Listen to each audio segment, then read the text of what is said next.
بحيرة قدسر بحيرة النبي هو العنوان الأصلي للمحاضرة التي ألقاها المتحدث بصوت السيد حاج محمد بخيت بن السيد حاج أحمد مغني. نود أن ننتهز هذه الفرصة لطلب الإذن بإعادة تحميل وبث هذه المحاضرة تحت عنوان فئة من يحق لهم شرب مياه بحيرة قدسر. أولا، اسمحوا لنا بتقديم مقدمة لهذه المحاضرة. بحيرة قدسر بحيرة النبي هو العنوان الأصلي للمحاضرة التي ألقاها المتحدث بصوت السيد حاج محمد بخيت بن السيد حاج أحمد مغني. نود أن ننتهز هذه الفرصة لطلب الإذن بإعادة تحميل وبث هذه المحاضرة تحت عنوان فئة من يحق لهم شرب مياه بحيرة قدسر. أولا، اسمحوا لنا بتقديم مقدمة لهذه المحاضرة. Telaga Kausar adanya di Padang Maksar dan orang-orang golongan tertentu saja yang boleh meminumnya. Malah yang hanya sekedar mendekati telaga itu dilarang keras. Nah, kalau mau minum air Zam-Zam yang ada di Makkah Mukarramah bebas, siapapun boleh meminumnya. Dan beberapa sumber mengatakan bahwa sumur Zam-Zam airnya berasal dari surganya Allah.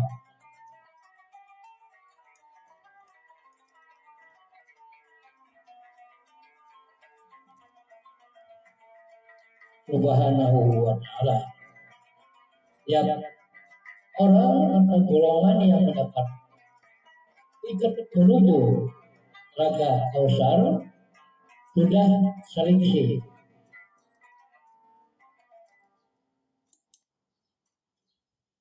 Melalui seleksi dan pengawasan yang ketat dari Waskat istilah sekarang yang tidak kenal dengan cuan, yaitu pengawasan malaikat. Mohon maaf dan ampun kalau ada kata-kata yang kurang berkenan dengan kata pengantar ini. Terima kasih.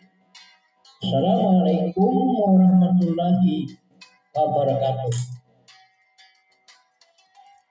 Selanjutnya kita ikuti bersama cuplikan dan ringkasan ceramahnya sampai selesai supaya tidak gagal paham.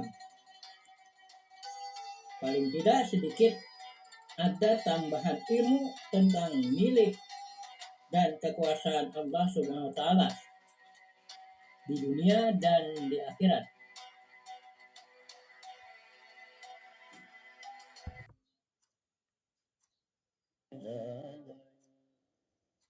Let's go.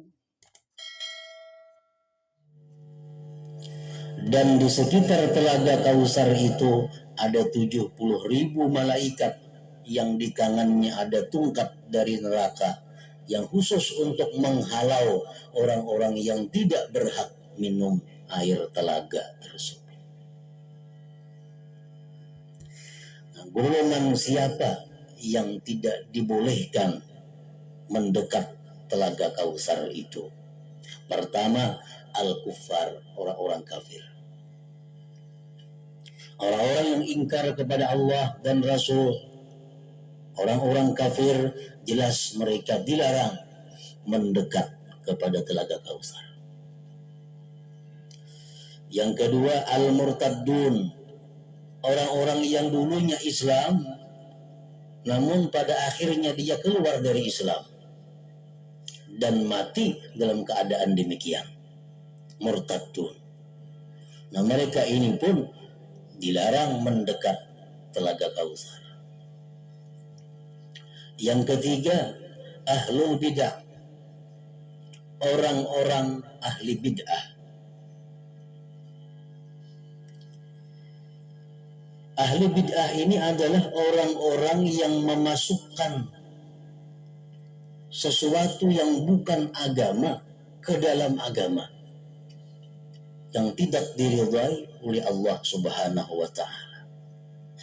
Sesuatu perbuatan, sesuatu pekerjaan yang tidak dipraktikkan, yang tidak dianjurkan, yang tidak ada di masa Rasul dan masa sahabat, dia masukkan ke dalam ajaran agama.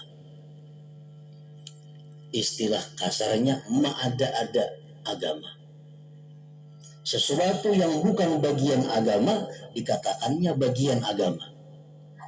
Baik itu berupa i'tikad di dalam hati atau pekerjaan zahir.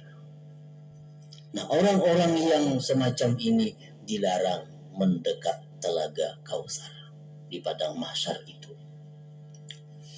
Kita ambil contoh misalnya macam orang mati. Orang mati itu biasa kita ada 3 hari, ada 7 hari, ada 40 hari, ada 100 terusnya. Nah, ini adalah sesuatu yang bukan bagian agama. Artinya apa? Itu tidak diajarkan oleh Rasulullah SAW dan para sahabat. Itu hanya merupakan adat, merupakan kebiasaan di negeri kita. Jadi orang 100, 40, mahaul, itu hanya adat, kebiasaan.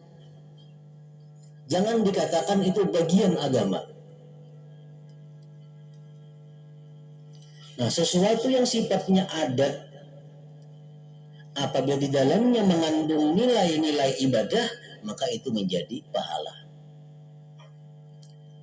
Namun dalamnya itu bila mengandung hal-hal yang dilarang agama, maka itu menjadi hal yang diharamkan. Nah, jadi jangan beranggapan bahwa bila kada 100 asa berdosa, jangan. Bila kada mahauli kuitan asa berdosa, jangan. Karena itu bukan ibadah.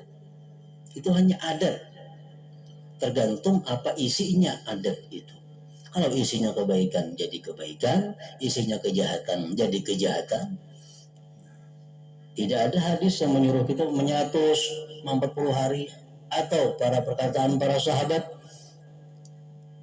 Nah, jadi kalau kita mengatakan bahwa sesuatu yang bukan ibadat dikatakan ibadat, nah maka itu adalah tergolong ahlul bidah.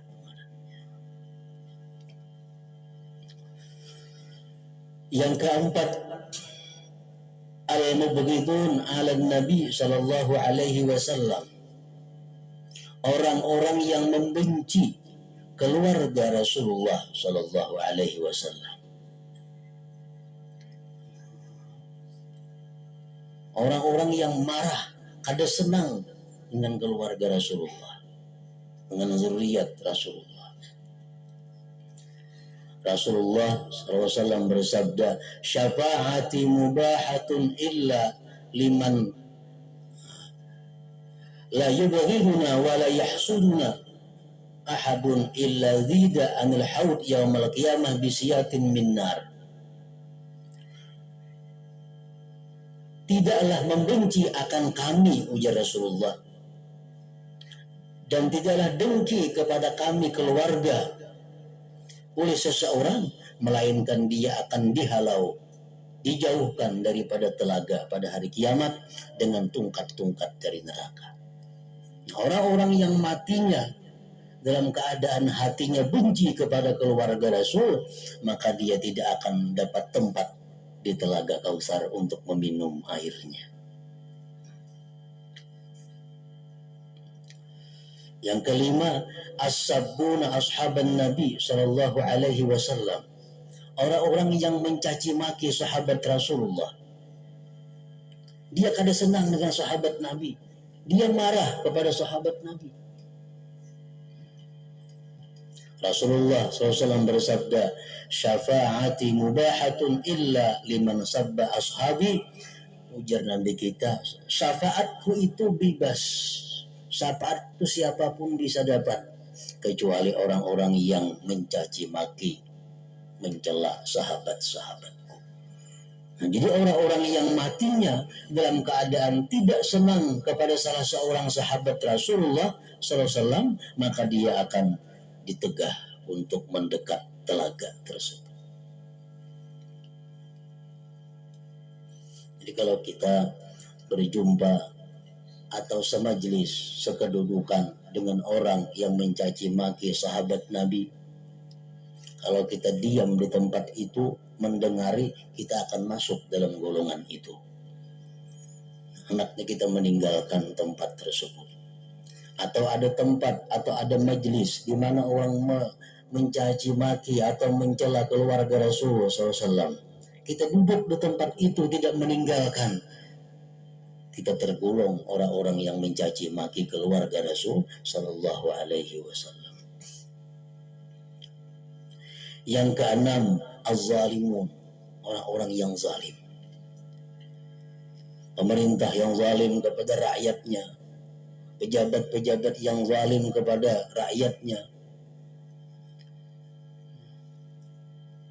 pemimpin yang zalim kepada anak buahnya, suami yang zalim kepada istrinya, orang tua yang zalim kepada anak-anaknya, ditegah daripada mendekat telaga Kautsar itu.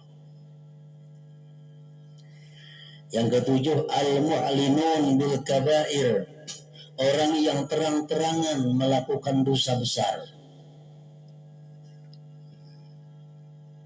Kadang malu-malu memperbuat dosa besar. Minum bir, minum arak, kadang malu-malu. Kada sembahyang Jumat dudukan di warung, kada malu-malu.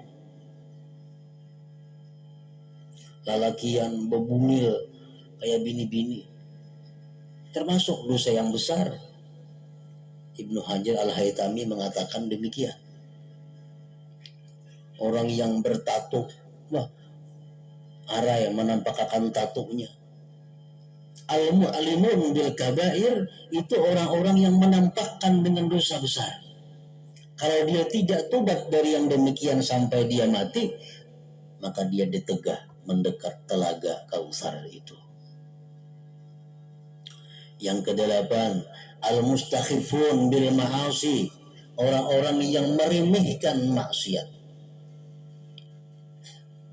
Maksiat dianggapnya inting, maksiat dipadakannya boleh, maka ada papan itu dosa halus, sekali-sekali biasa aja. Nah, meremehkan maksiat.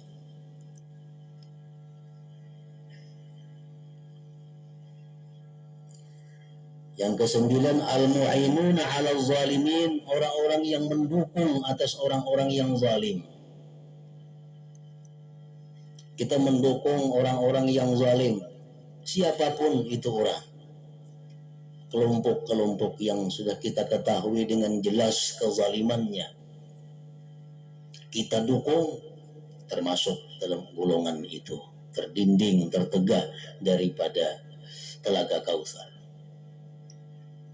Yang ke-10, al-musaddiqun 'alal umara'il kadzibin, orang yang membenarkan penguasa yang dusta. Penguasa ini sudah tahu pendusta, dibenarkannya aja. Demikian disebutkan dalam kitab At-Tazkirah lil Qurtubi tentang golongan-golongan orang-orang yang tidak berhak untuk minum air telaga Kautsar yang berada di padang. Ya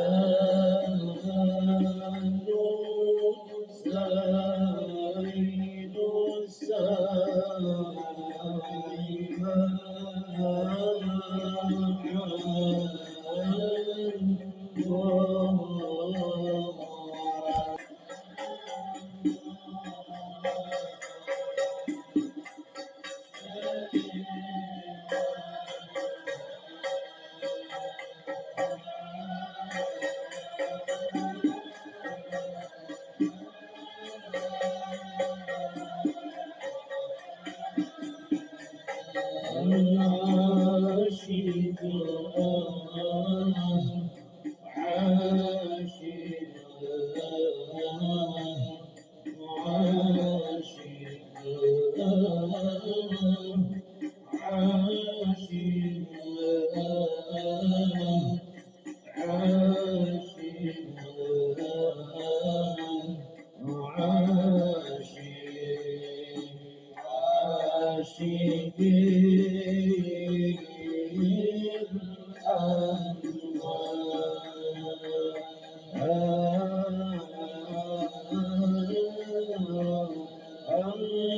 sekian. Assalamualaikum warahmatullahi wabarakatuh.